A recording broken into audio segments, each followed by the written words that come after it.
I did do that. Hey, how you doing? Pastor Dave here. I'm going to talk another sermon about religion and faith. Just for the record, there's my certificate of ordination. Understand, I consider myself a faith pastor, not a religion pastor, a religious pastor. I am not here to bolster a particular religious line of thinking. I am just clearly trying to help those that consider themselves religious, that if they maintain a life of religion, that they are probably sacrificing their life of faith. I make the distinction. I think it's an important distinction. Religion is the orthodoxy. It is the doctrine, the dogma, the creed of obedience, where they demand that their followers obey. Whereas the faith, that's the personal relationship you have with the divine. And in my case, that divine is identified as Christ. And I hope you also think of yourself in that way, that you have a faithful side, a spiritual side to your life, to your religious side, and that you have this personal connection. Because that personal connection, that's where you get your discerning quality. That's where you get your strength. That's where you get your real truth. The Bible can't possibly tell you all truths. There's such, new things that happen all the time. So you need to have that discerning ability to understand what is divine, what is divinely created, what is divinely true. And that is separate from just being obedient to the church or the temple or the mosque or whatever organized religious effort that you are a part of. Because if you only live a life of religion, a life of obedience to the religious organization, then unfortunately, you're not going to have the discerning ability to know when you're being told the truth or not. Because you're just forfeiting that whole. You're just giving it up. You're just saying, well, I trust my pastor, I trust my minister to tell us what they're going to tell us. And oftentimes a pastor may not have that distinction between faith and religion and will not help you develop that spiritual connection. Instead, they'll fall back to the doctrine. They'll command that you be obedient, and they will scare you. The Old Testament is full of imagery based on fear. God is a fearful being in the Old Testament. And insisting that you know the truth based on fear is going to create hatred. Because those are those base emotions. We all have them. It's easy to just sort of follow yourself to the pastor who promotes fear. Because first of all, their powerful messages are going to ring true because they're going to appeal to your sense of fear and your sense of hatred. Because those are such base instincts that you will do exactly that. It'll feel right. Wow, my pastor wants us to kick out all the immigrants in this country. He loves that because they are going to corrupt our society. It is the immigrants who are destroying America. Does that sound familiar? That's what they want to play on. That's an easy thing to say because it's a message of fear. And it plays right into your hatred, right into your concern that economically, perhaps, you may not have a job because all the immigrants are taking the job. It is not rational. It's not statistically viable. It's not a truthful position. but it's a desirable position. So you end up embracing these anti-immigration stances, even though within your own teachings that Christ was trying to share with you is that you should always embrace the immigrant, the destitute, the people who need refuge. You should never reject them. You should open them arms. You should feed them. You should clothe them. You should help them find work. Yes, that's the Christian way to do it. That's the faithful way to do it. That's the discerning way to do it. But the reason why you don't feel it's true is because love and truth, those things require an individual effort, an individual time or chance to understand. It takes awareness. If you don't have awareness, you will reject the truth of love, the truth that Christ is trying to tell you on an individual basis. So you'll reject any kind of effort to help immigrants. So you will fall into the social conservative line of thinking because that feels good. That seems right to you. Because you are forfeiting your entire ability to think about anything and relying entirely on your pastor, who may feel that he is speaking the word of God when he says we should throw out the immigrants. People who came to this country because their lives were oppressed. They had to come here for the safety of their children and to help live a better life. And that's what America should be about. If you believe that America was an act of God, its presence is in the divine, then you should be living that divine message. You should be reaching out. You should want to pardon. You should want to provide amnesty. You know what the synonym of pardon and amnesty is. It's forgiveness. Does that word sound familiar to you as a Christian? Well, of course it should. Christ wants you to forgive, to offer forgiveness. Many will not take your forgiveness because they do not have that faithful connection. But those that come here oppressed by their previous country, they come in fear, they are in need of compassion, you should be opening your arms up, because that's what you know to be true. That the compassion is the truth, not the exportation of these people, but actually helping them assimilate, adjust, survive in this country. That's what a good Christian should do. That's what you need to do.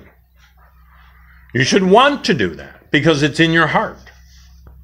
But somehow, a social conservative agenda has infected your religious teachings, and now you are embracing a politics of fear and hatred to say, no, we do not want immigrants here. You should feel the contradiction of that. You should know it. If you don't know it, you should at least sense something is not right. I know Jesus talks about forgiveness. Is this a time where we should be forgiving? The answer is yes. You should most definitely want to, because you know it's an expression of love, and that will further strengthen your connection with Jesus in the divine, or the divine.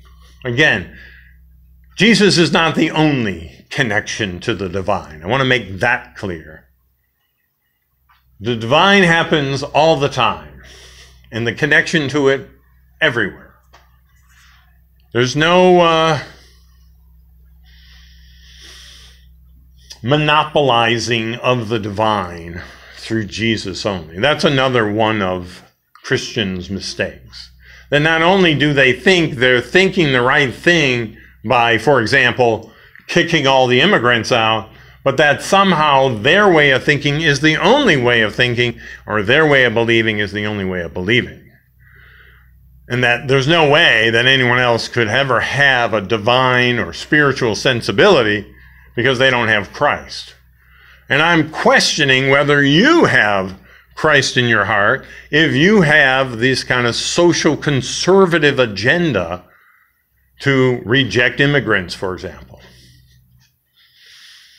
Another good example of Christians thinking they're being Christians, but they are not, is the issue of abortion. Now, I know your first reaction would be, hey, we've got this. God told us, thou shalt not kill. So we are protecting the only people that cannot protect themselves, and that is the unborn. Because the life of the unborn is miraculous.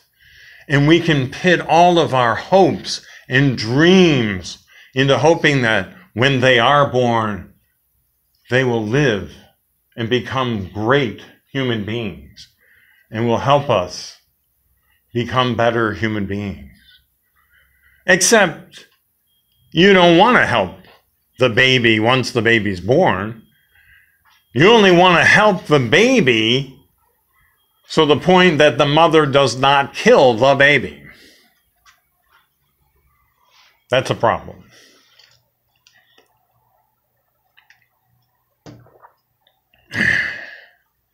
You have to be better than that. You have to recognize that just preventing abortions and doing nothing for the mother or for the baby once the baby is born is not being Christian.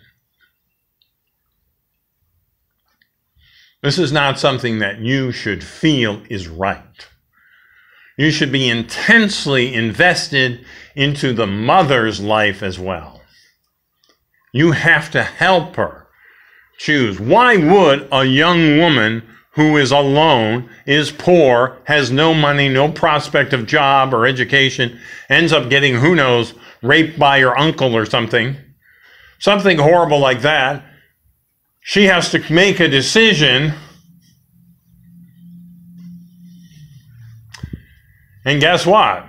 The compassionate Christians are not there for her. They're not there to help her choose that, yes, she can have this baby. Because you will help her have this baby. You will not only help her have the baby, but you'll help her take care of the baby so that the mother can take care of the baby on her own. And you'll provide whatever social support you can.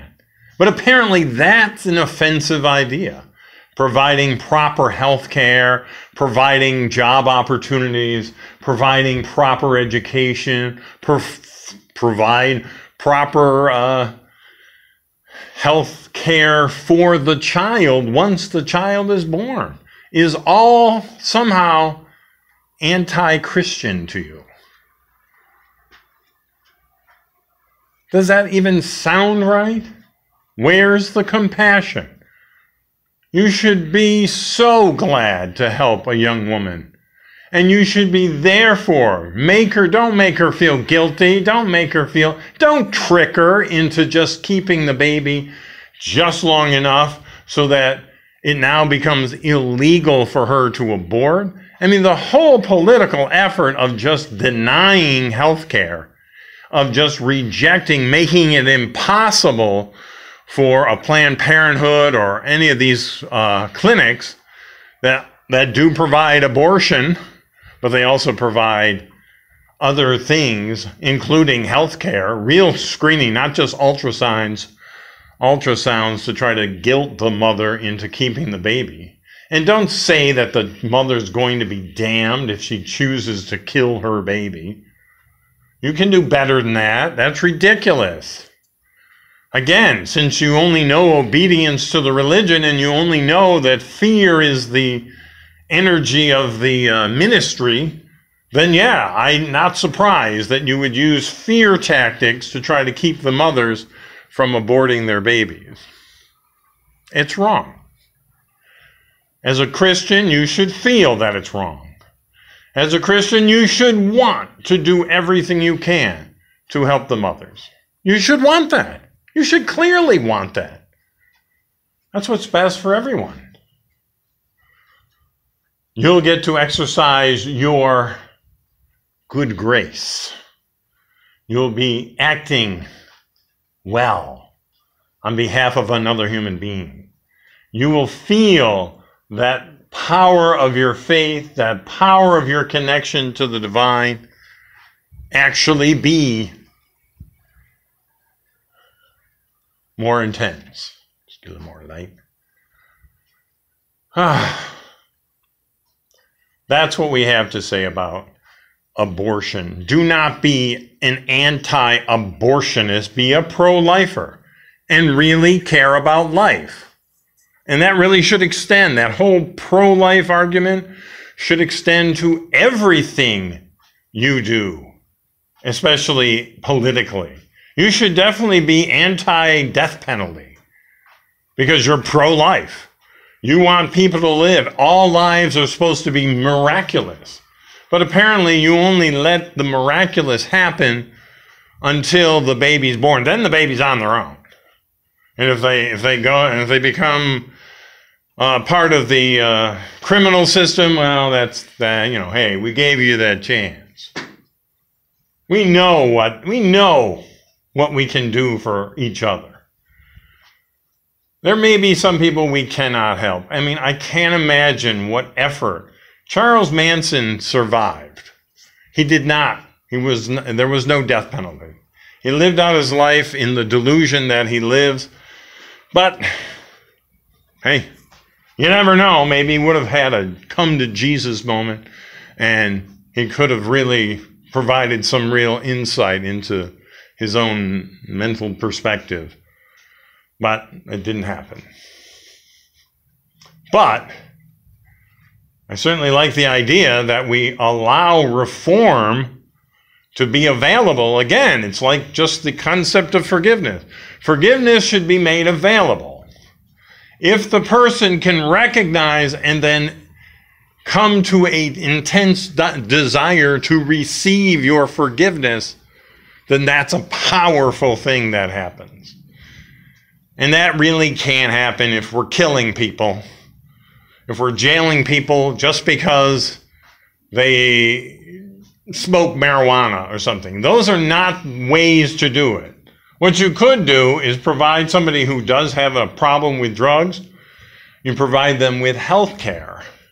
And perhaps that's where you help them try to manage their life so that they can live more productive lives.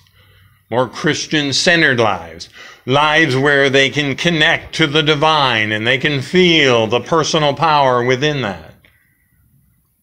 But I suspect that if you find yourself attractive or attracted to social conservative agenda, yet you still insist you're a Christian, you are doing so because you're used to the idea of obedience and reacting and being energized by the ministry of fear and the ministry of hatred. Those are the things that are appealing to you. And I get it. We're all these base human beings that have this kind of flawed perspective. Yeah, we do. We actually do. Love the misery of others. Well, if you're a Christian and you've made that personal leap into the divine and you make that connection between your soulful nature and your divine nature and the divine around us, then you would not make that decision. Because then you'd be operating on a ministry of truth and a ministry of love. So it does not make any sense to me for a Christian to also consider themselves a social conservative. And as I pointed out, even the example of being anti-abortion is not good enough. You have to be pro-life for everyone. Yes, be pro-life to the baby. Help the mother make the choice for her child, which is the proper responsibility. But you got to be there for that mother. You don't just, trick. You don't make it just impossible for them to get abortions or to trick them into making it to the point where it's illegal for her to get an abortion. You're a Christian. You can do far better than that. That's horrible. You shouldn't be glad of that. You shouldn't be so proud of your politicians who are making it possible for you to deny or reject abortion clinic providers. That's not how you do this. I mean, you're just being clever. You're not being compassionate. You're not being loving. You really want to make a difference and save more lives? Then you be there for the mother and the baby, even after the baby is born. You make sure mom can take care of her baby. That's the Christian way. That's the loving way. That's the truthful way. You shouldn't make that distinction. There's a whole world of pro-life that you should be pro about it. Including, yes, the idea of being anti-global warming, like you think this is some kind of joke. That's just telling you you do not want to take the responsibility of being or having dominion over God's creation. If you really are pro-life, then you should want a better world, not only for the people, but in practical terms. Make sure our world is cleaner. Make sure our world is free of disease, is free of economic oppression, is free of human rights violations. We want all of that should be your agenda. There shouldn't be anything about the social conservative agenda and your Christian faith, your Christian relationship with Christ that should go hand in hand. They just don't. None of that works for you. At least it shouldn't. Because if you still maintain the obedience to the religion and not to the personal, faithful relationship you have with Christ and the divine, then you really are never going to be anything but a political member of society, and your politics will be the politics of hatred and fear. And I know that may upset you. It's fine. No problem. If you really want to yell at me, you can. You can write to me. My email, monkliving@gmail.com. That's monkliving@gmail.com. Remember, I'm Pastor Dave. I thank you for listening. I want you to live in faith, not religion. Faith is where truth is, not religion. Talk to me. Thank you. Have a good day.